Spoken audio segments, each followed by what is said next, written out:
Good morning student, कैसे हैं आप सब। उम्मीद करता हूँ आप सब अच्छे होंगे और आपकी पढ़ाई भी अच्छी चल रही होगी।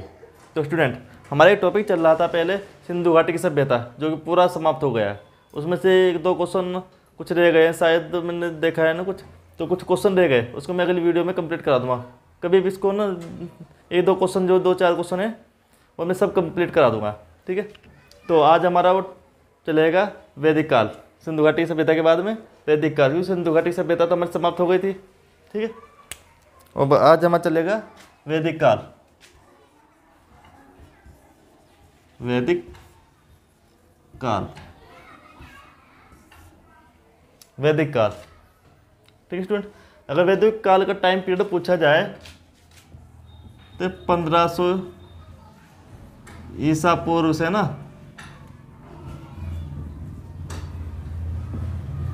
600 ईसा पूर्व तक था।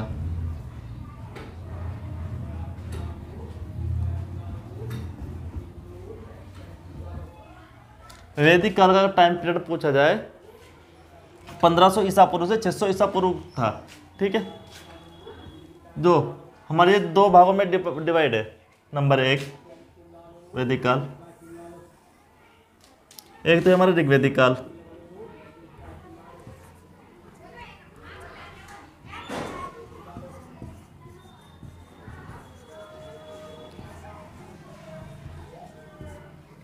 जिसका टाइम पीरियड है 1500 ईसा पूर्व से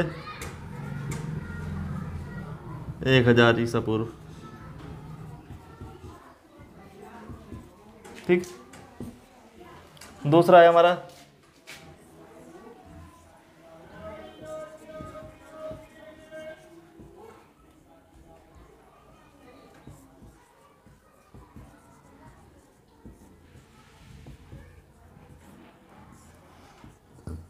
जिसका टाइम पीरियड है 1000 ईसा पूर्व से 600 ईसा पूर्व, ठीक है। अगर बात की जाए खाली वैदिक काल की, तो वैदिक काल का पूरा टाइम पीरियड है 1500 से 600 ईसा पूर्व। इसी वैदिक काल को हमने दो भागों में डिवाइड किया है, ऋग्वैदिक काल, उत्तर वैदिक काल। जिनमें वैदिक काल का टाइम पीरियड है 1500 ईसा पूर्व से 1000 ईसा पूर्व, ठीक है। उत्तर वैदिक का 1000 ईसा पूर्व से 600 ईसा पूर्व, ठीक है। आई होप इतनी बात समझ में आई होगी। अगर पूछा जाए खाली वैदिक काल का टाइम पीरियड पूछ लिया जाए तो 1500 से 600 वैदिक काल का, और इसमें भी डिवाइड करके अगर ओनली ऋग्वैदिक काल का पूछ लिया जाए तो 1500 से 1000, और उत्तर वैदिक का 1000 से 600 ईसा पूर्व, ठीक है। इतनी बात समझ में आ गई हो। चलो, ये तो बेसिक नॉलेज थी। अब स्टूडेंट, मैं ना आपको एक बात बताने वाला हूँ जो कभी कभी कंफ्यूज कर देती है आपको ना, कभी कभी कंफ्यूज कर सकती है, तो मैं उसको जरा बता देता हूँ। वैसे ना हेडिंग डाल लेते हैं एक बार इधर, तो सिंधु घाटी की सभ्यता, सिंधु घाटी की सभ्यता होगी। इधर हो गई ऋग्वैदिक काल,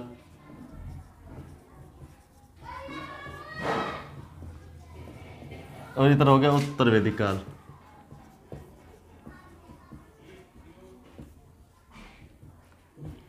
ठीक है। इन सबका टाइम पीरियड तो पता ही है आपको, नहीं पता तो मैं बता देता हूँ। देखो, इसका था 2500 ईसा पूर्व से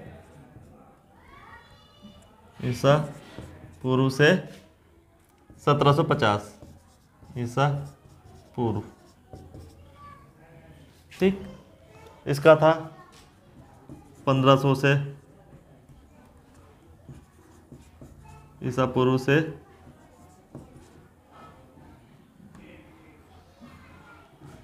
1000 ईसा पूर्व। इसका था 1000 से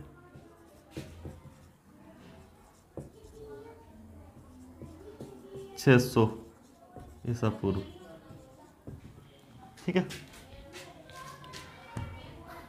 2500 से 1750, 1500 से 1000, 1000 से 600 ईसा पूर्व, अब आपको लग रहा होगा कि इसमें 250 साल कहाँ गए इसके और इसमें बीच में इतना अंतर है ना। तो ऐसा है, जब सिंधु घाटी सभ्यता समाप्त हुई थी ना, वो ना तो किसी भूकंप से समाप्त हुई थी, नहीं किसी आपदा के आने से, क्योंकि बहुत से राइटर बता देते हैं कि हाँ भूकंप आया था उससे समाप्त हो गई, बहुत से कि बाढ़ आ गई थी उससे समाप्त हो गया था। ये चीज़ ना मैटर नहीं करती। क्यों? क्योंकि बाढ़ कितनी जगह आएगी? सिंधु घाटी की सभ्यता तो हमारी इतनी दूर तक फैली हुई थी, इधर पश्चिम तक, इधर पूर्व तक, इधर उत्तर तक, दक्षिण तक, इतनी दूर तक फैली हुई, तो बाढ़ तो आसानी में थोड़ी जाएगी। बाढ़ तो कुछ इलाकों में जा सकती है ना। अब मान लिया कुछ स्थल हमारे हिंदुस्तान में पाए गए, मान लिया हिंदुस्तान में बाढ़ आ गई, तो पाकिस्तान तो बच गया, हमारा बच गया ना। अब पाकिस्तान में मान लिया भूकंप आ गया तो हमारा बलूचिस्तान बच गया, पूरी एकदम से नहीं खत्म हो सकती ना। तो ये भी इस तरीके का सिर्फ अंदाजा लगा जाता है कि बाढ़ से समाप्त होती है, उससे समाप्त होती है, उससे, लेकिन इस चीज़ से समाप्त नहीं होती है ना। इसका मेन रीज़न क्या है कि जो है ना, मैंने बताया था एक शहरी सभ्यता थी, सिंधु घाटी सभ्यता एक शहरी सभ्यता थी जो व्यापार करती थी, व्यापार पे ज़्यादा ध्यान रखती थी, है ना। तो इनको व्यापार करते करते खेती करना ना भूल गए थे, व्यापार करना ज़्यादा से हो रहा था, खेती करना इनको उन्होंने बंद कर दिया था, खेती कम करते थे। तो इसमें क्या करना शुरू किया इन्होंने, फिर जब इनके ऊपर भुखमरी आई, भुखमरी आनी शुरू हो गई, अनाज पैदा हो नहीं रहा, खाने पीने की चीज़ थी, वो अपना वैसी डेली यूज का जो सामान था वो तैयार करना पड़ रहा था, खाना कृषि पे कोई ध्यान दे नहीं रहा था। तो इन्होंने क्या काम किया, फिर धीरे धीरे करके ये गांव की ओर बढ़ना शुरू हो गए, मतलब खेती करना शुरू कर दिया धीरे धीरे धीरे धीरे। तो 1750 में ना इन्होंने धीरे धीरे ख़त्म होता हो गया था ये। फिर ये टोटल मतलब कि पूरी तरीके से जब 1500 तक आए, 1500 तो पूरी पूरी वैदिक सभ्यता में कन्वर्ट हो गए, पूरे पूरे वैदिक सभ्यता में कन्वर्ट हो गए, जो कि एक ग्रामीण सभ्यता थी। क्योंकि धीरे धीरे टाइम लगता है हर एक काम को करने में ना, कि यानी कि इधर से इन्होंने उठाया काम और इधर से एकदम तैयार, ऐसा नहीं होता। खाना बनाते हैं तो खाना बनाने में भी टाइम लगता है, ठीक है। तो धीरे धीरे इनको 250 साल लग गए शहरी से ग्रामीण में। अब ये भी नहीं कि इन्होंने कि गांव की ओर मुड़े तो शहरी सभ्यता बिल्कुल ख़त्म कर दिया एकदम से इन्होंने, ठीक है। धीरे धीरे ख़त्म होना शुरू हो गया। तो इस तरीके से जब शहर से गांव की ओर तरफ गए ना, तो सिंधु घाटी सभ्यता खत्म होती चली गई अपने आप धीरे धीरे, ठीक। ये तो इतना बात थी ऋग्वैदिक काल और उत्तरवैदिक काल, ठीक। अब मैं तुम्हें जो बताना चाहता हूँ मेन पॉइंट, सिंधु घाटी सभ्यता में पूछ रहे थे कि ये इनका व्यवसाय क्या था। ये ना व्यापार करते थे, व्यापार, ठीक। और ये करते थे इनका मुख्य व्यवसाय था पशुपालन, पशुपालन। और ये करते थे कृषि, ठीक। अगर क्वेश्चन आ जाता है कि सिंधु घाटी की सभ्यता में सिंधु घाटी के लोगों का मुख्य व्यवसाय क्या था, तो वो व्यापार करते थे। ऋग्वैदिक काल में आ जाए तो वो करते थे पशुपालन, उत्तरवैदिक काल में आ जाता है कृषि, ठीक है। इनमें कंफ्यूज कर सकता है, आप जाकर के कंफ्यूज हो जाओगे कि यार व्यापार करते थे, कृषि करते थे, पशुपालन करते थे, क्या करते थे, ठीक। पॉइंट नंबर 1 हो गए। पॉइंट नंबर 2, इसमें पॉइंट नंबर 2 में क्या आएगा कि ये जो है ना पशु क्या बोलते इसको, पशुपति, हाँ ये पशुपति की, इन्होंने पशुपति की पूजा करना आरम्भ कर दिया था। पशुपति की, इनके जो मुख्य आराध्य थे पशुपति थे, इनके इंद्र, इनके थे इंद्र देवता, और इनके थे प्रजापति, ठीक। इनका व्यवसाय था व्यापार, इनका था पशुपालन, इनका था कृषि। इनके आराध्य थे पशुपतिनाथ, इनके थे इंद्र, इनके थे प्रजापति। इनमें कंफ्यूज हो जाता है, इसलिए मैंने सबसे पहले आपको ये चीज़ बताई है, ठीक। कोई डाउट कि क्वेश्चन इनमें से आ गया है, इस तरीके का ना क्वेश्चन आ चुके हैं, इसलिए मैंने सबसे पहले ये टॉपिक बताया तुम्हें ना।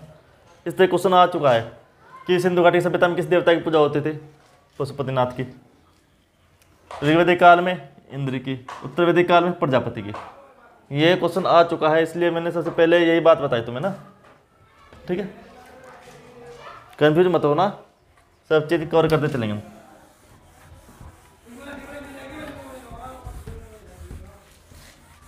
बाकी सिंधु घाटी के संबंधित जो एक दो क्वेश्चन पूछ बच गए ना, उनको धीरे धीरे करके एक वीडियो में ख़त्म करा दूंगा उनको ना, जिसे टाइम मिलता है मुझे। वैसे तो कुछ बचा नहीं है, लेकिन फिर भी जो अगर इधर उधर से देखता हूँ मैं और अगर बच गए ना तो उनको कवर करा दूंगा मैं, ठीक। अब वैदिक काल में हम सबसे पहले पढ़ते हैं हम ना ऋग्वैदिक काल।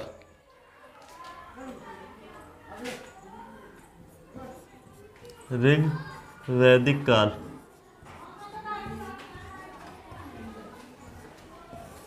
जिसका टाइम पीरियड था 1500 से 1000 ईसा पूर्व,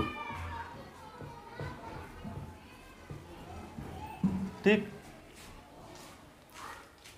वैदिक काल 1500 से 1000 ईसा पूर्व ये इसका टाइम पीरियड था, ठीक। वैदिक काल इसको क्यों कहा गया, ऋग्वैदिक काल क्यों कहा गया इसको? इसलिए ऋग्वैदिक काल कहा गया क्योंकि इस काल में ना ऋग्वेद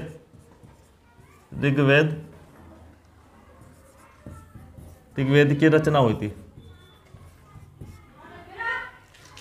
ऋग्वेद की रचना ऋग्वैदिक काल में हुई थी, इसलिए इसको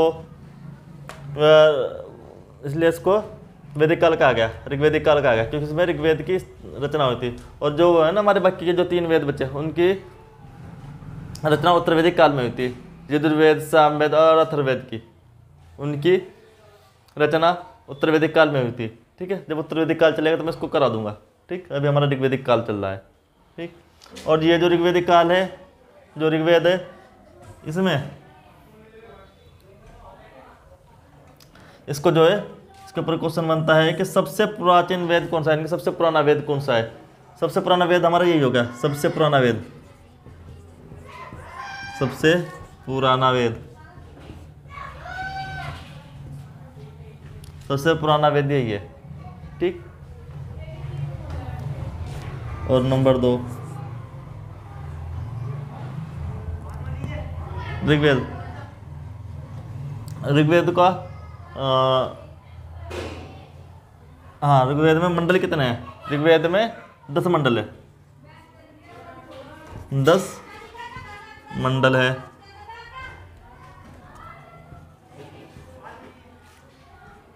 1028 सूक्त हैं और 10,462 62 ऋचाएँ।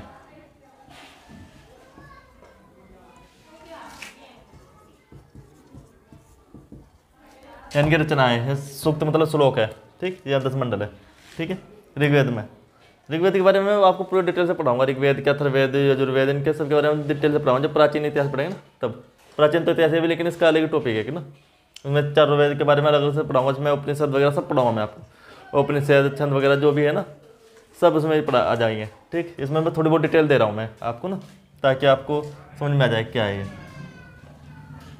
इसमें 10 मंडल है। इसके 10वें मंडल में ना तीसरा मंडल है, जो तीसरा मंडल, इसमें गायत्री मंत्र का उल्लेख है। गायत्री मंत्र, ठीक, जिसको विश्वामित्र द्वारा लिखा गया था।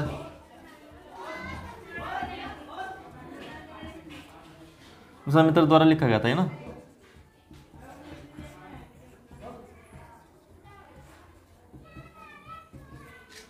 विश्वामित्र द्वारा लिखा गया गायत्री मंत्र तीसरे मंडल में। जैसे जो चौथा मंडल है ये कृषि से संबंधित है, ठीक, कृषि से संबंधित है। जिसका 7वां मंडल है, इसमें दशराज युद्ध मिलता है।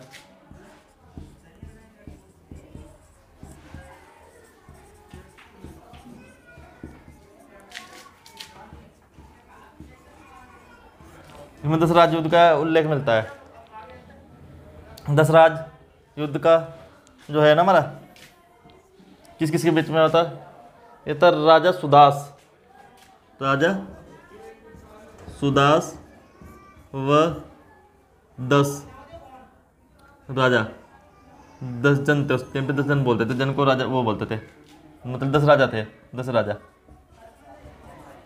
ठीक है, 10 राजा का उल्लेख सुदास व 10 जन, यानी कि 10 राज्य के उनके राजा थे, 10 राजा एक तरफ और सुदास राजा एक तरफ।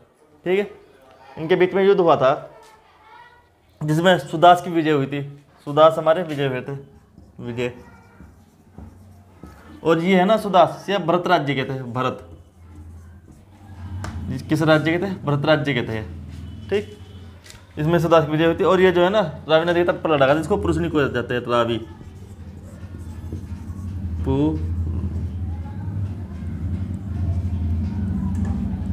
इसको हम पुरुषनी, इसको हम पुरुषनी कहते हैं।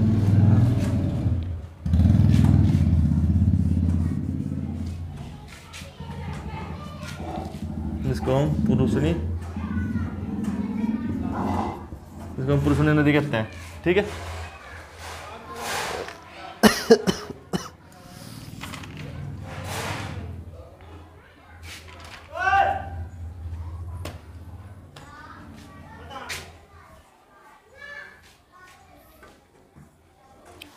और जो 10वां मंडल है, पहले 9वां मंडल है इसका, 9वें मंडल में इसके सोम देवता को लेके, सोम देवता का उल्लेख।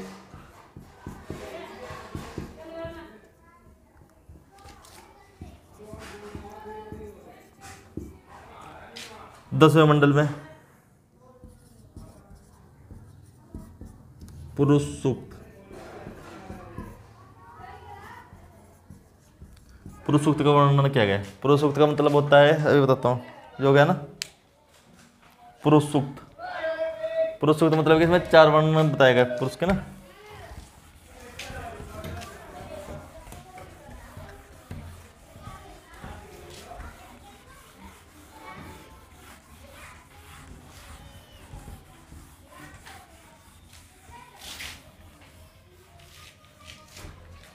पुरुष सूक्त का मतलब हो गए 4 वर्ण।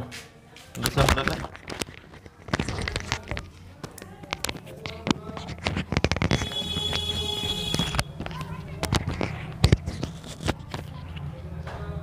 पुरुष सूक्त का वर्णन किया गया इसमें ना 10वें मंडल में। 10वें मंडल में पुरुष, थोड़ा बड़ा कर दो, पुरुष सूक्त, पुरुष सूक्त का वर्णन किया गया है। इसमें क्या है कि 4 वर्ण होते हैं। पुरुष सूक्त का मतलब है 4 वर्ण, 4, जो हमारा समाज है ना उसको 4 वर्ण में बांटा गया, 4 वर्ण।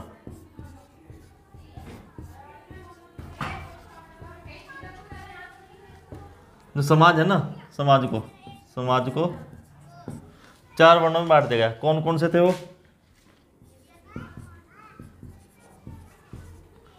ब्राह्मण,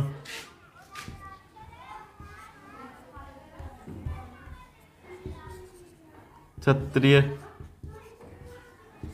ब्राह्मण, क्षत्रिय और वैश्य व शूद्र। इसमें बताएगा कि ब्राह्मण जो है मुख से पैदा हुए, मुख से, ये भुजाओं से, ये वैश्य जंघा से, और शूद्र पैरों से। ब्राह्मण मुख से, क्षत्रिय भुजाओं से, वैश्य जंघा से और शूद्र पैरों से। तो ये 4 वर्ण जो है समाज को 4 वर्ण में बांटा गया है, इसी में ही बताया गया ऋग्वेद में। ठीक, और ये वर्ण शब्द की उत्पत्ति कब हुई? वर्ण तो उसको बाद में बोला गया ना, ये समाज के आधार पर। वर्ण शब्द की उत्पत्ति पहले होते थे, वर्ण को पहले बोलते थे। वर्ण क्या होता है ना, वर्ण पहले होते थे, जैसे कि कोई काला रंग का आदमी जा रहा है ना, कलरफुल होता है, कलर को बोलते थे पहले ना वर्ण। जैसे कोई कल आदमी जा रहा था तो उसको बोलते थे काले वर्ण का व्यक्ति जा रहा है। फिर बोलते जैसे कि कोई गोरा जाता है उसको बोलते थे गोरे रंग का व्यक्ति जा रहा है। कोई सावले तो सावले वर्ण का व्यक्ति जा रहा है, उसको बोलते थे वर्ण। फिर धीरे धीरे इन्होंने वर्ण को जाति में कन्वर्ट कर दिया, उसका अर्थ अलग निकाल दिया इन्होंने वर्ण का ना। ठीक, अब जो ये है ना ऋग्वेदिक काल, ये किस कैसे आए, जो है ना हमारे आर्य थे, आर्य आए थे, ये आए थे हमारे अलग अलग राइटर ने अलग अलग बताया है। ठीक, जैसे कि कौन होते, एक तो मैक्स वो थे मैक्स मूलर, मैक्स मूलर ने तो कहा ये मध्य एशिया से आए, मध्य एशिया से। ठीक, और दयानंद सरस्वती ने कहा है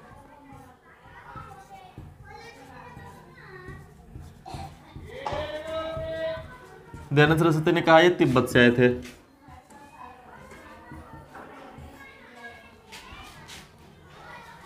और बीजी तिलक ने कहा था, यानी कि बाल गंगाधर तिलक ने कहा था ये उत्तरी ध्रुव से आए थे, उत्तरी ध्रुव से आए थे। ठीक, जो आर्य है ना, आर्य ये आके बसे थे हमारे यहाँ ना, आर्य आके बसे थे। और ये कहाँ से आके बसे थे, ये मतलब अलग अलग जगह से आते हैं, मध्य एशिया, तिब्बत, इधर से। और ये सबसे पहले हमारे पंजाब और अफगानिस्तान में आए थे, आकर के बस गए थे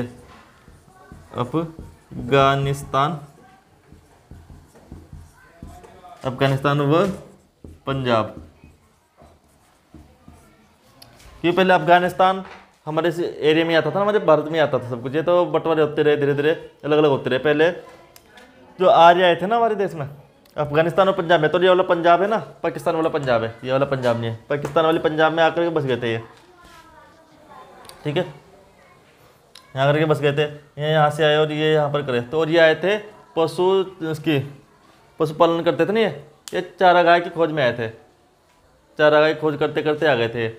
ठीक, क्योंकि वहाँ पर घास वास की दिक्कत होगी, घास नहीं मिला होगा उनको जैसे जानवर को, तो यहाँ से उठ कर चल दिया, थोड़ी दूर हो चले गए, उधर से वहाँ पर घास खत्म हो गया था, उधर से उधर, उधर से उधर, ऐसे आते थे ये।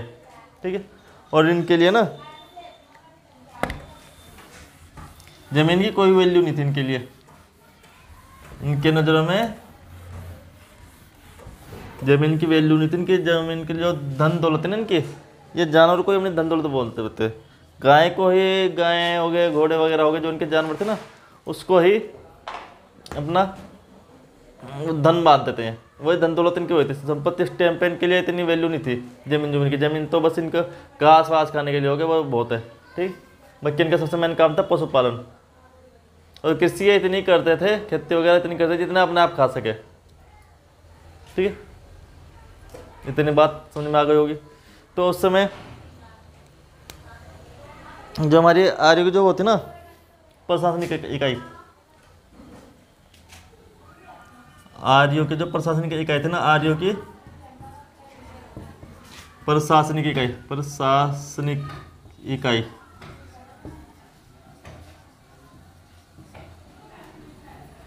आर्यों की प्रशासनिक इकाई थी, ये है ना 5 भागों में बटी थी। आर्यों की प्रशासनिक इकाई 5 भागों में बटी थी, 5 भागों में। कैसे कैसे बटी थी ये, कुल यानी कि परिवार, नंबर 2 कुल, ग्राम, जन नहीं, कुल ग्राम, विष, जन और राष्ट्र। कुल ना इसकी सबसे छोटी इकाई होती थी, कुल परिवार है जो, कुल और जो परिवार है ये सबसे छोटी इकाई यही होती थी। इसके आर्यों के जो प्रशासनिक इकाई होती है ना, सबसे छोटी इकाई, जैसे कि परिवार है, जैसे परिवार तो वैसे दिखता है, सबसे छोटा होता है, और राष्ट्र सबसे बड़ा तो वैसे दिखता है। ठीक, इसमें जो इनका मुखिया होता था ना, मुखिया क्या तो पिता होता था, पिता या कुलुप, क्या तो पिता मुखिया होता था इनका, मुखिया।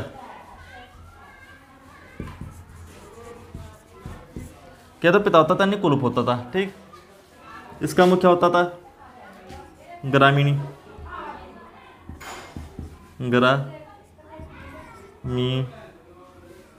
ग्रामीणी, ठीक। ग्रामीणी जैसे गांव के प्रधान होते हैं, जैसे ग्रामीणी। विस्के विस्पति,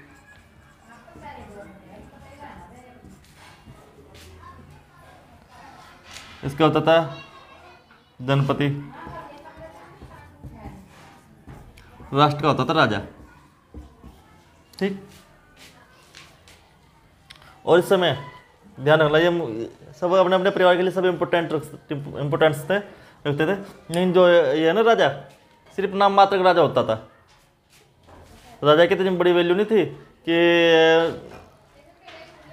कि भाई मैं राजा हूँ तो सब कुछ मुझे चाहिए, मेरे अधिकार से होगा सब कुछ, जो मैं कहूँगा वही होगा, ऐसा कुछ नहीं था, ठीक है। राजा सिर्फ नाम मात्र का राजा था।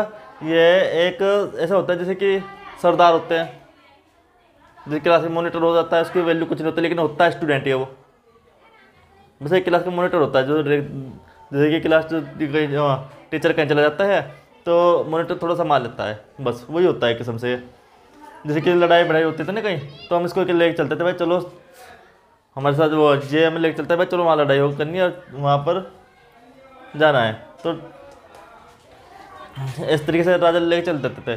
और ये फिर आगे फिर वही पशुपालन करते थे। राजा भी पशुपालन ही करता था, अपने जानवरों को चलाता था, ठीक है। इसमें वो नहीं था कोई भी इतना बड़ा कि भाई राजा है तो सब कुछ वही कर देगा, ठीक। राजा इतना बड़ा वो नहीं था। सबसे छोटी इकाई इसमें परिवार को थी कुल छोटी इकाई, ठीक, सबसे छोटी, और ये सबसे बड़ी थी, सबसे बड़ी, सबसे छोटी इकाई थी और सबसे बड़ी इकाई थी, ठीक।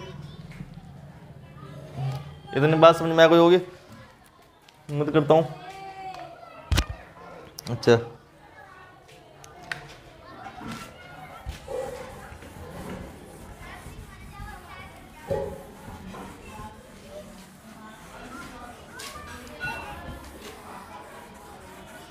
जैसे कि आपको पता है, मैंने बता दिया कि ये जानवर चलाते थे। जानवर चलाने का काम कहाँ होता है? गांव में होता है, अधिकतर गांव वाले चलाते हैं। तो जो इनकी सभ्यता आती है ना, सभ्यता इनकी ग्रामीण थी, ग्रामीण सभ्यता थी इनकी, ठीक। ये पूरी तरह से ग्रामीण थे।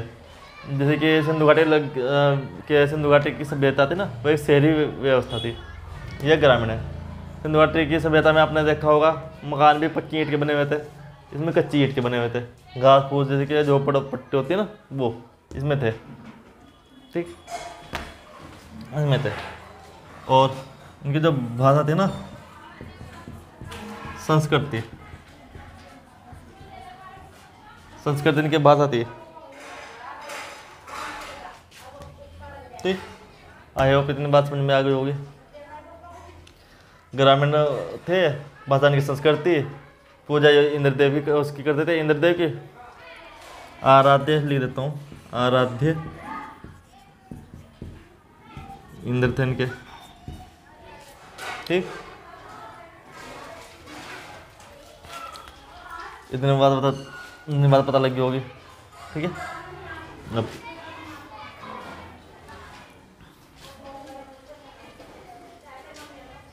ऋग्वेद के बारे में और कुछ बता देता हूँ थोड़ा बहुत ना, क्योंकि इसमें कुछ बताए बिना चलेगा नहीं काम। तो मैं सोच रहा था ऋग्वेद का अलग ही टॉपिक होगा, उसमें करा दूंगा।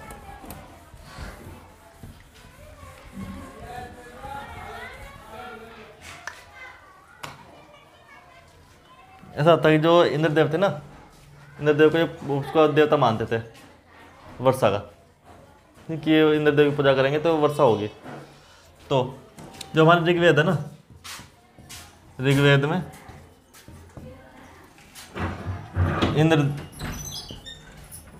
इंद्रदेव का उल्लेख 250 बार हुआ है, 250 बार ऋग्वेद का। और दूसरे नंबर के हमारे जो देवता थे वो थे अग्नि, जिनका उल्लेख 212वां है। इंद्र प्रथम व्यक्ति भगवान थे आराध्य, और दूसरे नंबर के थे इंद्र, ठीक। इनका उल्लेख 212वां है। और ऋग्वेद में जो सबसे पवित्र नदी जो मानी गई हमारी, सबसे पवित्र नदी सरस्वती, सबसे पवित्र नदी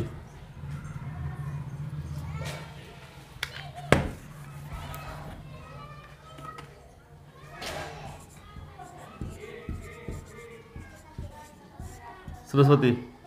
सरस्वती का उल्लेख आई थिंक कितनी बार हुआ है, लगभग 50 बार।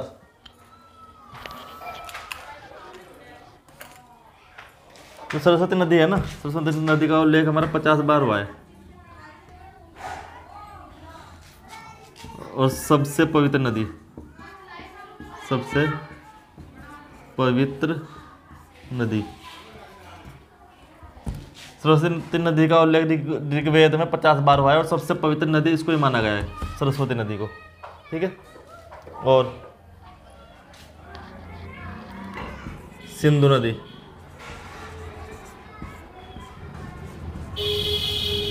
इसका उल्लेख हुआ है 55 बार, ठीक। और इसका सबसे अधिक बार उल्लेख किसी नदी को आया, सबसे अधिक बार, सबसे अधिक बार उल्लेख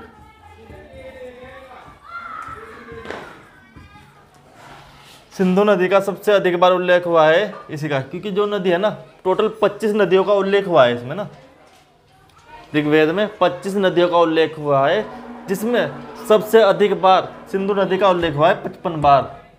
समझ में आ गए? 25 नदियों का उल्लेख हुआ है ऋग्वेद में, जिसमें से सबसे अधिक बार उल्लेख हुआ है सिंधु नदी का 55 बार, और सबसे पवित्र नदी सरस्वती नदी, जिसका उल्लेख हुआ है 50 बार, ठीक है। गंगा,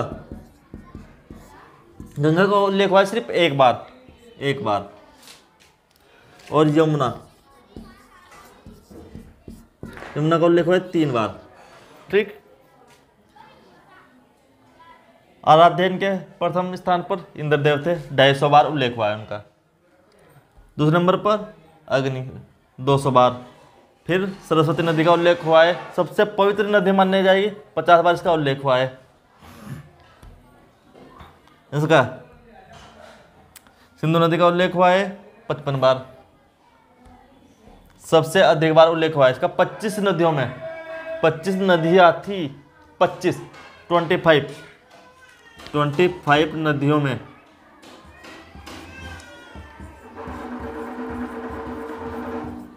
25 नदियों में से सबसे अधिक बार उल्लेख हुआ है सिंधु नदी का, 1 बार हुआ है गंगा का, और 3 बार हुआ है यमुना का, ठीक है।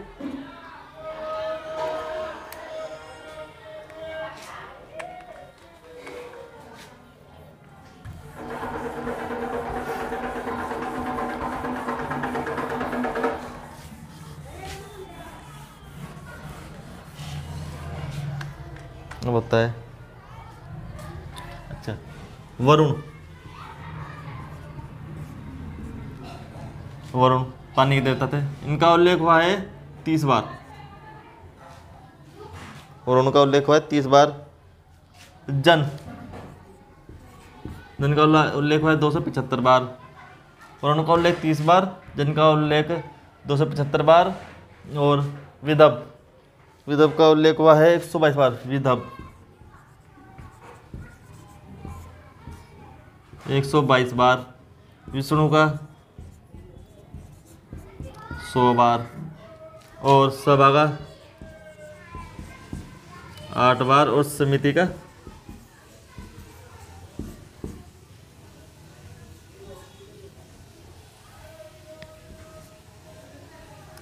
9 बार, ठीक है। वरुण का 30 बार, जन का 275 बार, विदव का 122 बार, विष्णु का 100 बार, सभा का 8 बार, समिति का 9 बार। विदव, सभा और समिति, इनके बारे में सुन लो। देखो, वरुण का तो है जल के देवता। जन के बारे में मैंने तुम्हें बता दिया, जन के कौन थे, ठीक है। जनपति बताया था मैंने तुम्हें। ये विदव, विष्णु विष्णु भगवान है ये सभापति। इनका बता देता हूँ मैं भी ना, विदर्भ सभा और समिति के बारे में।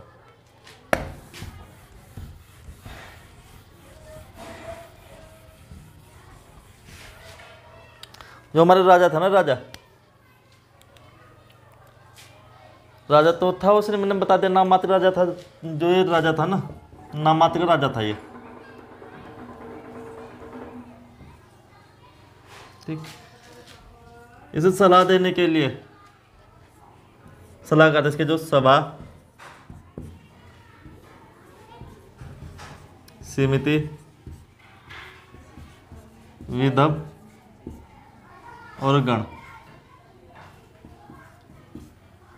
ये चार थे जो उसके सलाहकार थे, जो उसकी सलाह देते थे, ठीक है। इसके सलाहकार थे, इसकी सलाह के आधार पर ये राजा काम करता था कि ऐसे ऐसे होना है ये, ठीक।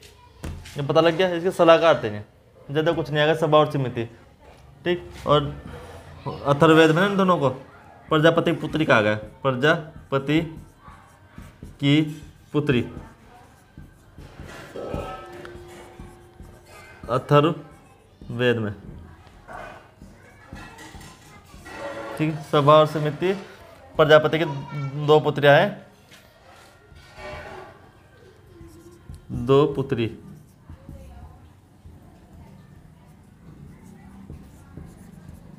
दो पुत्रियां, ठीक। सभा और समिति, प्रजापति की दो पुत्रियां हैं, ये अथर्ववेद में कहा गया है। अभी बताऊंगा उसको मैं, अभी डिटेल से नहीं बता रहा मैं, ठीक। ये इनके सब वो थे,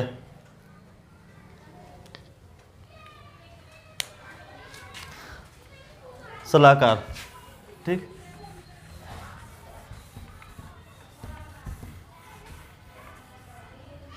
अब ये हो गया, ऋग्वेद हो गया,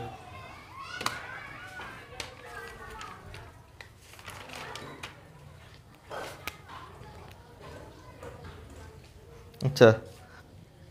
ऋग्वेद में ना प्रार्थना वगैरह होती है, प्रार्थनाएं, प्रार्थना वगैरह इसमें होती है, ठीक। प्रार्थना से संबंधित है ऋग्वेद। इसमें जो टोटल मंत्र है ना, टोटल मंत्र है इसमें कितने, 10,000 टोटल मंत्र है इसमें, 10,580, जिसमें से दोहराया गया।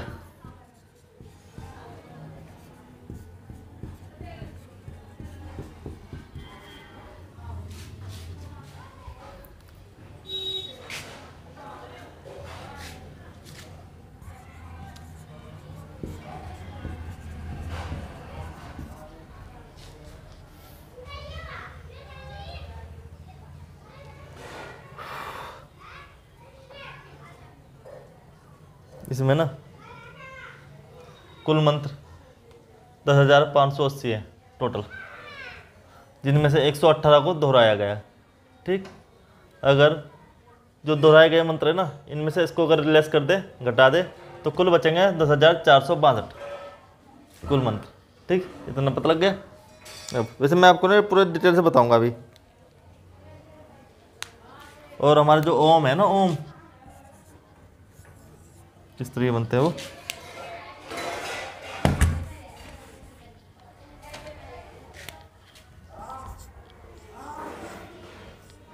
ये हमारा जो ओम है,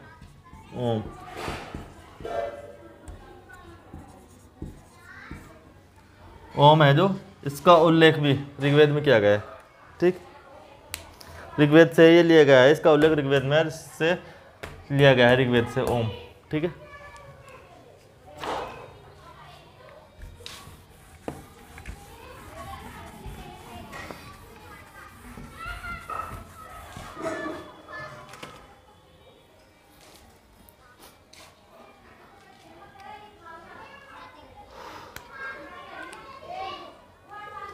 जब वो आए थे, आर्य आए थे ना हमारे यहाँ पर देश में, तो उसको 7 नदियों वाला देश कहा जाता था, उसको सप्त नदी देश कहा जाता था, 7 नदियों वाला देश, ठीक। सप्त नदी प्रदेश, सप्त नदिया प्रदेश कहा जाता था उसको, सप्त नदिया प्रदेश यानी कि 7 नदियों वाला देश, ठीक है। इसमें हमारी 7 नदियाँ आती थी,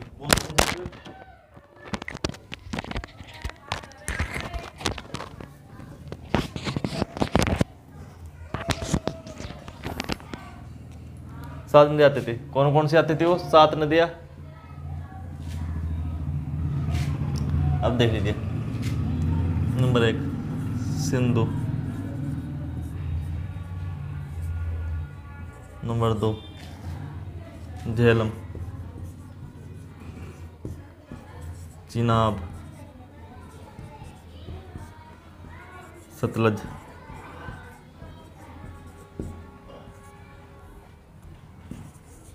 रावी, सरस्वती,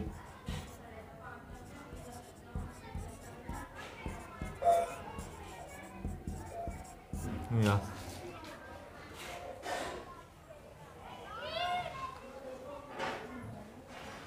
ठीक, यही 7 नदी आती थी। इनको सप्त नदी कहा जाता था। ठीक है, इनको सप्त नदी कहा जाता था। ठीक है,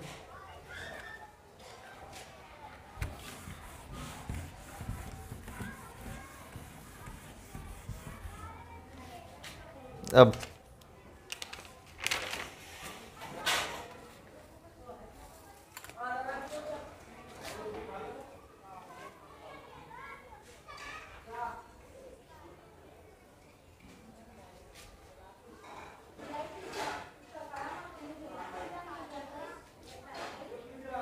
एक मिनट इसमें ना,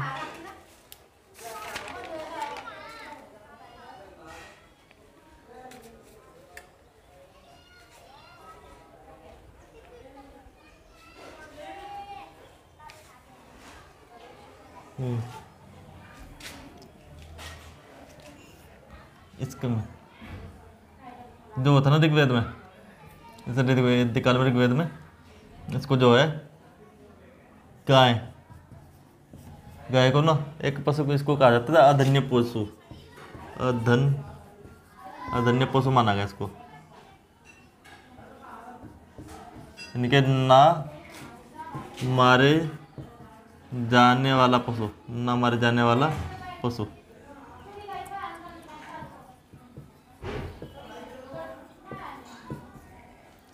गाय को अधन्या कहा गया, अधन्या पशु कहा गया इसको, यानी कि ना मारे जाने वाला पशु। अरे कोई गाय को मार देता था तो उसको भी मार देते थे। ठीक, उसको बहुत वो इसकी वैल्यू बढ़ा दी गई थी गाय की ना। और घोड़ा, घोड़ा आर्यों का सबसे प्रिय पशु था।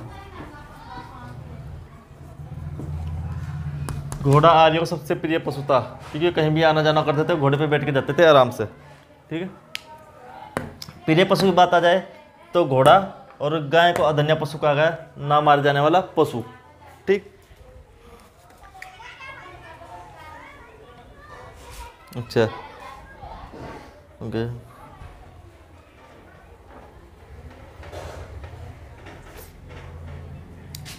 ये हो गया। इसमें हमने बता दिया आपको कि राजा को कोई इतना खास अधिकार नहीं था। ठीक, राजा को अगर कोई देना चाहता था तो अपनी मर्जी से दे देता था, कोई उसका इतना हो नहीं था। जैसे कोई टैक्स वगैरह होता ना, जैसे कि लगान देना होता था, तो लगान वगैरह के राजा की इच्छा से मिलता था उसको। जो गांव वाले दे देते थे ना उसको, जो कबीले वाले उसको दे देते, अपनी इच्छा से दे देते थे। ठीक, बस इतना ही था उसका। और तो ये बताता हूँ मैं, एक शब्द आता है पणी, एक शब्द आता है पणी। आ सकता है कि ऋग्वेदिक काल में पणी क्या था, पणी, ठीक से लिख देता हूँ मैं। एक शब्द आ जाता है पणी। पणी क्या है? पणी वो व्यक्ति थे जो व्यापार करते थे, व्यापार की भागदौड़ इन्हीं के हाथ में होती थी, जो पणी थे।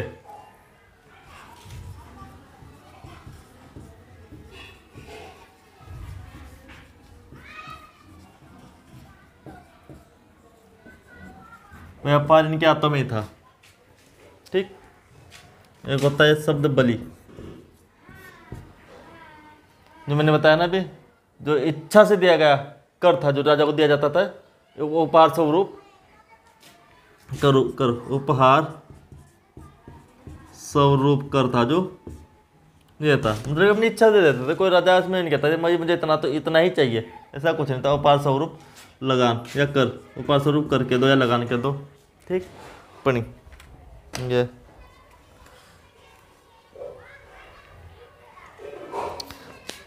अच्छा, एक शब्द आता है गोधुली,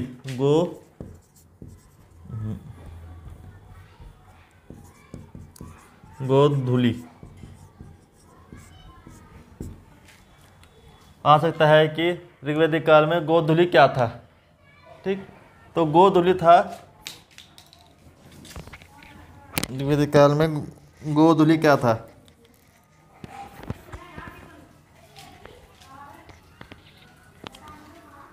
जब शाम के टाइम पशु चारा खा करके घर लौटते थे ना, चल करके खेत वगैरह से जंगल से जब लौट करके घर आते थे, तो उसको शाम के समय को शाम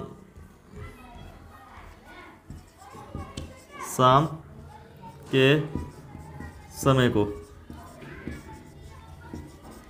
समय को कहते थे, जब गाय वगैरह चर चुर करके खेत से अपने वापस आ जाती थी, घर आते थे, तो उसको शाम के समय को कहते थे गोधुली, ठीक। एक होता था उषा काल,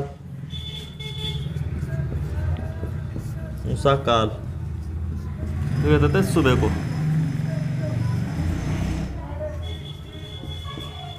कहते थे उषा काल। जब सूर्य निकलता है ना, तो सूर्य के समय को जब निकलता है तो उसको कहते हैं उषा काल, भाई उषा काल हो गया, चलो उठो, ठीक है।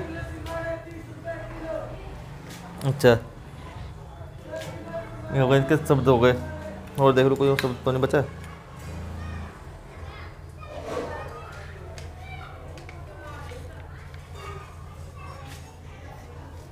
अच्छा, एक शब्द होता है अमाजु। अमाजु क्या होता है? अमाजु वो स्त्री होती है जो अविवाहित स्त्री को, जो लंबे समय तक अविवाहित रहती है ना, अविवाहित रहने वाली महिला को, अविवाहित महिला को अमाजु कहा जाता था। जो अविवाहित महिला थी उसको अमाजु कहा जाता था, ठीक। और निवी कहा जाता था। इनके जो अंदर पहने जाने वाले वस्त्र होते हैं ना, छोटे वस्त्र,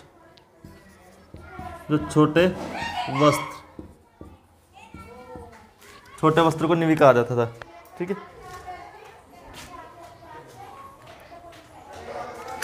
छोटे वस्त्र को निवी कहा जाता था।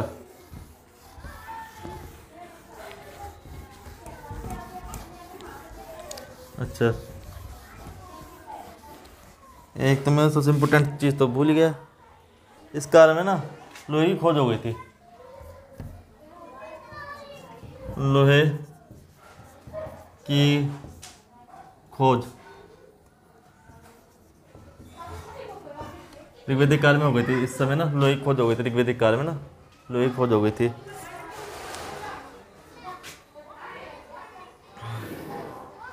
लोहे की खोज हो गई थी इस समय ना। और हमारे वस्त्र हो गए। अच्छा, इनके जो वस्त्र है ना, वस्त्र इनके 3 प्रकार के थे। वस्त्र कौन कौन से थे? वास, अधिवास और उस्वीण। वास, अधिवास और उस्वीण 3 प्रकार के इनके वस्त्र थे। 3 प्रकार के वस्त्र थे। लोहे की खोज हो गई थी। वस्त्र इनके वास, अधिवास और उस्वीण 3 प्रकार के थे, ठीक।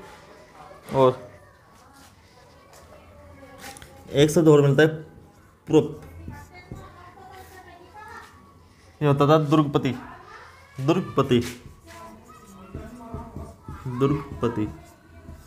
यानी कि दुर्ग वगैरह जो केले के चाटवारी होते हैं ना, जो उनके देख रेख करने वाला, उसको दुर्गपति कहा जाता था, ठीक। और एक वाजपति हो गया, एक स्पस हो गया। स्पस होता था गुप्तचर, यानी जनता की गतिविधि को ध्यान रखने वाला व्यक्ति गुप्तचर कहलाता था। ठीक, वाचस्पति,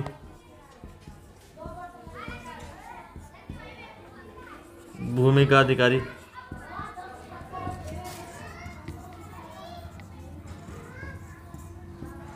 वाचस्पति भूमि का अधिकारी होता था। और उग्र,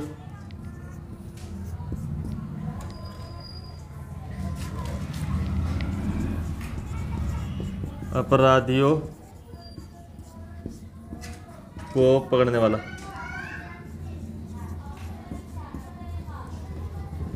ठीक है, वस्त्र 3 प्रकार के थे इनके, वास, अधिवास, उसनीय। पूर्व द्रुपति को कहा जाता है, स्पष्ट गुप्तचर को कहा जाता है, वाचस्पति भूमि का अधिकारी होता था और उग्र अपराधियों को पकड़ने वाला। ठीक, लोहे की खोज हो गई थी इसमें। 3 प्रकार के वस्त्र थे, नीवी था जो उनका छोटे वस्त्र थे, और जो वस्त्र पहनते ना 3 प्रकार के वस्त्र पहनते थे, वास, अधिवास और उसनीय। ठीक, पूर्व द्रुपति होता था जो स्पष्ट गुप्तचर, वाचस्पति भूमि का अधिकारी और उग्र अपराधियों को पकड़ने वाला। ठीक है, हो गया।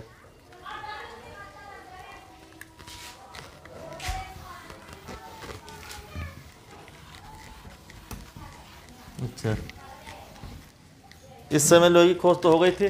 लोहे को क्या कहा जाता था? श्याम अयस या कृष्ण अयस, श्याम अयस या कृष्ण अयस। ठीक, लोहे की खोज हो गई थी, इसको श्याम अयस या कृष्ण अयस कहा जाता था। तांबे की खोज तो हमारी पहले हो गई थी। ठीक, और तांबे को क्या कहते थे? तांबे को कहते थे लोहित। तांबे की खोज पहले हो गई थी, तांबे को बोलते थे लोहित। इनकी बन दिया है इस पे, ये लो, तांबे को बोलते थे लोहित। ठीक, ये हो गया। पेय पदार्थ इनका सोमरस था।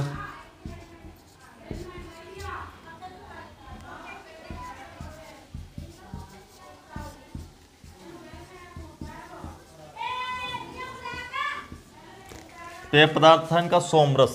ठीक है, अब इसके बारे में कुछ और भी गया हो गया।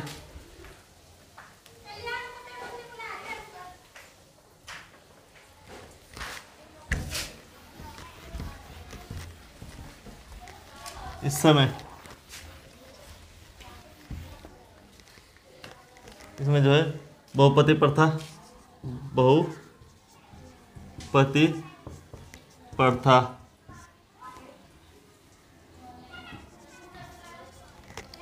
बहुपति प्रथा इस समय प्रचलित थी इनके समय में ना, यानी कि एक स्त्री पति रख सकती है 3-4।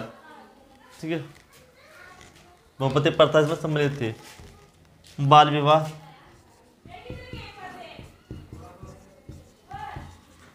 व पर्दा प्रथा। बाल विवाह पर्दा प्रथा इसमें है नहीं थी, यानी कि काट दे रहे मैं, यानी कि नहीं थी। ठीक, बाल विवाह और पर्दा प्रथा इसमें है नहीं थी। ठीक, अच्छा,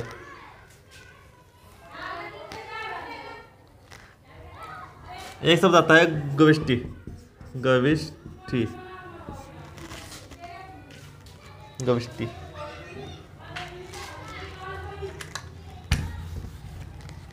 एक शब्द आता है गोष्ठी।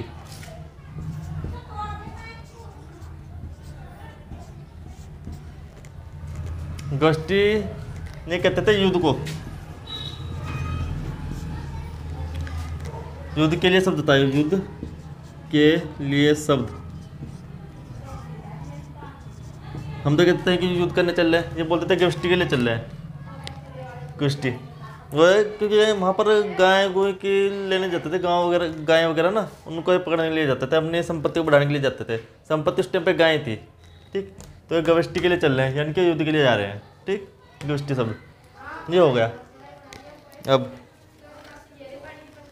ये तो लगभग सब हो गया। अब ना तुम्हारा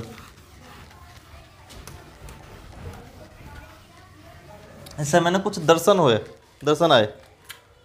ठीक, दर्शन को करा देता हूँ मैं, और फिर वो भी फटाफट तुम्हारा ख़त्म, ये पूरा टॉपिक ख़त्म हो जाएगा।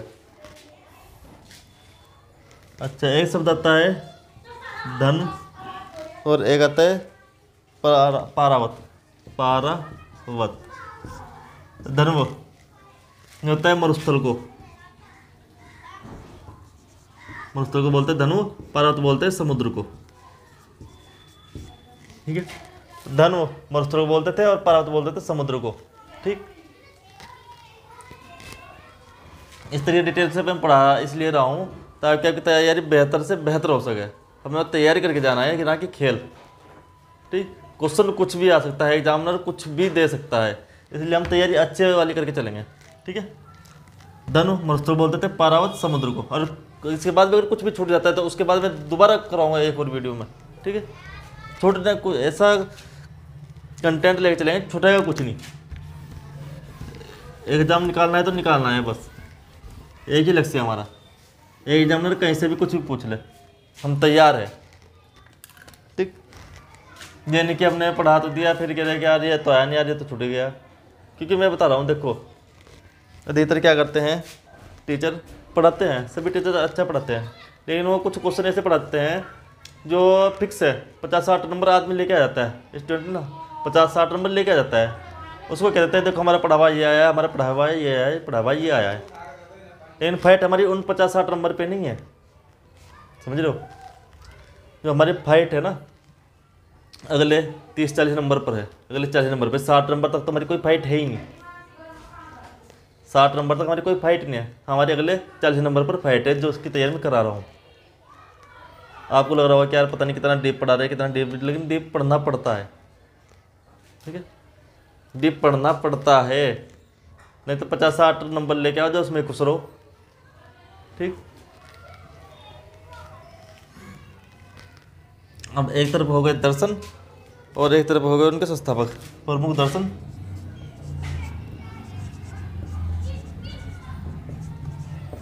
और एक तरफ हो गए संस्थापक।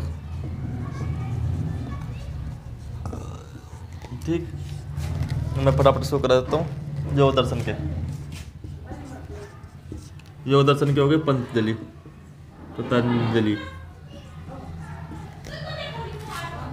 सांख्य के गौतम बुद्ध,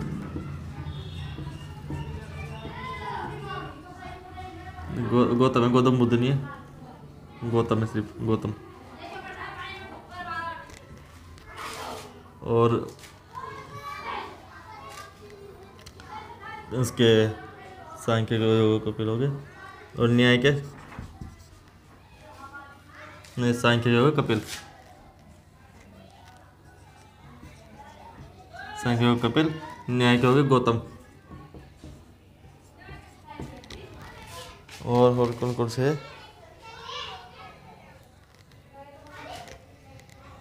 अच्छा, अगर बात की जाए तो सबसे प्राचीन है, सबसे प्राचीन बिल्कुल सुना जाता है कि सबसे प्राचीन दर्शन कौन सा है, तो सांख्य दर्शन ही है। ठीक, और चरवाक, ये तो याद करने की जरूरत भी नहीं है, एग्जाम में भी नहीं आएगा, लेकिन बता देता हूँ मैं। चरवाक क्योंकि चरवाक ही है ना। और पूर्व मीमांसा, जयमुनि, उत्तर मीमांसा,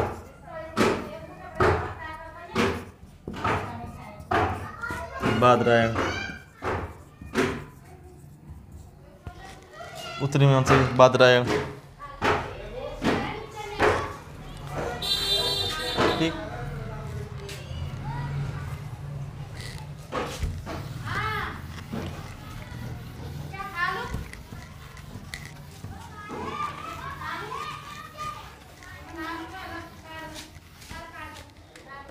और वैशेषिक दर्शन के वैशेषिक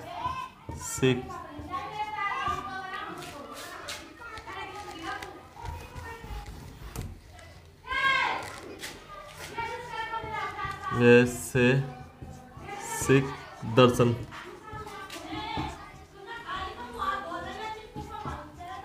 कणाद, कणादिया उलूक। इसको क्या बोलते हैं? भारतीय परमाणुवाद का जनक, इसको ना कणाद को भारतीय परमाणुवाद का जनक भी कहा जाता है। ठीक है, वैसे दर्शन, कणाद या उलूक, इसको भारतीय परमाणुवाद का जनक भी कहा जाता है। ठीक, ये हो गए हमारे दर्शन कंप्लीट। अब प्राचीन एक बार नदियाँ देख लेते हैं, नदियाँ और उनके प्राचीन नाम। ठीक है,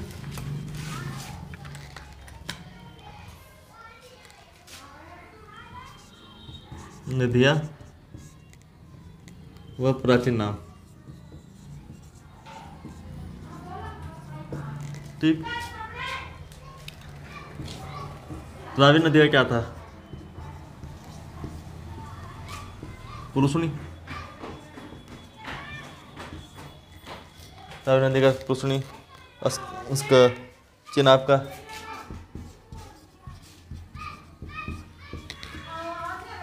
अस्कनी, सतलज का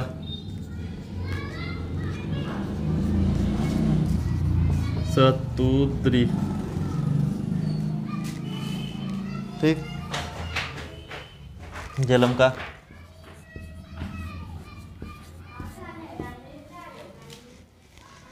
था अस्कनी, वितस्ता।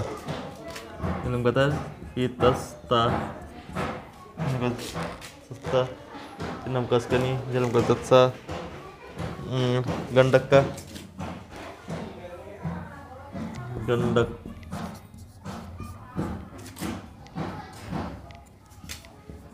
सदा मीरा।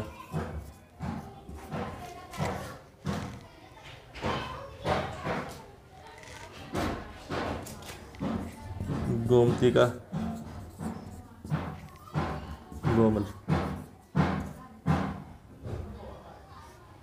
ठीक है, रावी का पुरुषनी, चिनाब का अस्कनी, सतलज का सतुद्री, झेलम का वितत्सा, गंडक का सदानीरा, गोमती का गोमल। इनके प्राचीन नाम है। ठीक है, अब जरा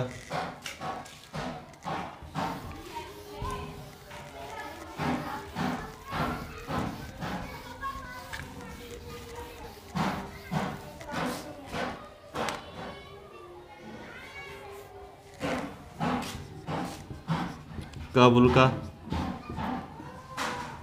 कुबा और इसका व्यास का विपाशा। विपाशा। ठीक है, और तुम्हारा गगर का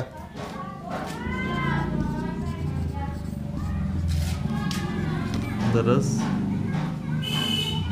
यति तस्यति।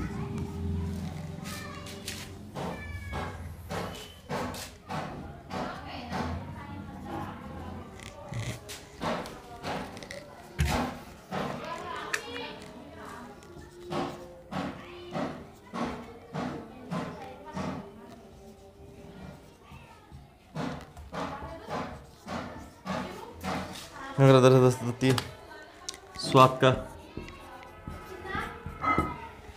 स्वाद का था सुवस्तु।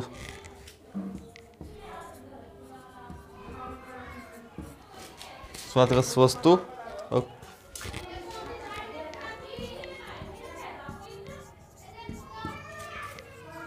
कुरम का कुर्रम, कुरम का कुंभ, सॉरी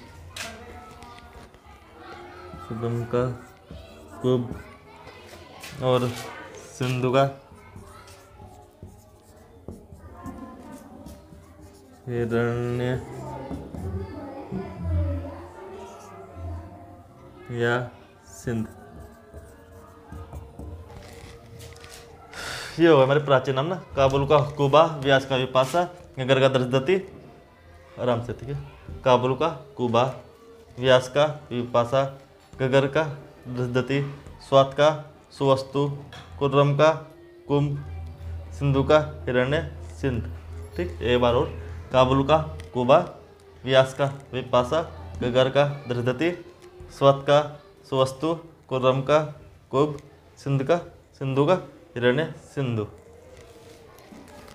तो स्टूडेंट आज जो मैंने पढ़ाया ऋग्वेद में और ऋग्वेदिक काल में, इससे अलग कुछ नहीं आएगा, इससे अलग कुछ नहीं आएगा। अगर आएगा तो मैं अपने आप देख लूँगा, ठीक है। कुछ भी अगर 2 क्वेश्चन छुटा हुआ रहेगा ना तो मैं चेक करके बता दूंगा, उसको मैं बाद में अलग वीडियो में डाल दूंगा, ठीक है। सिंधु घाटी से मतलब मिक्सअप बना दूँगा मैं, सिंधु घाटी से, ऋग्वेद से, उत्तरवेद से एक मिक्सअप एक वीडियो बना दूंगा मैं उसकी ना अलग से। अगर कोई क्वेश्चन छुटा होगा तो उसमें डाल दूंगा मैं, ठीक है। और स्टूडेंट आपको वीडियो कैसे लगे कमेंट करके ज़रूर बताना, ठीक है। बोल के गला भी दुखने लगता है। अगर वीडियो अच्छी लगी हो तो लाइक करना, कमेंट करना और अपने दोस्तों को जरूर शेयर करना, ठीक है। और बता देना कमेंट करके कोई गलती रह गई हो तो मेरे को बता देना कि सर आपने ये चीज़ गलत पढ़ाई है, कुछ भी कमेंट करके बता सकते हो, आपको पूरा अधिकार है कमेंट करना। और ज़रूर बताना, आपकी हर समस्या का समाधान होगा, हर समस्या का समाधान होगा आपकी, ठीक है। तो ठीक है स्टूडेंट, थैंक यू।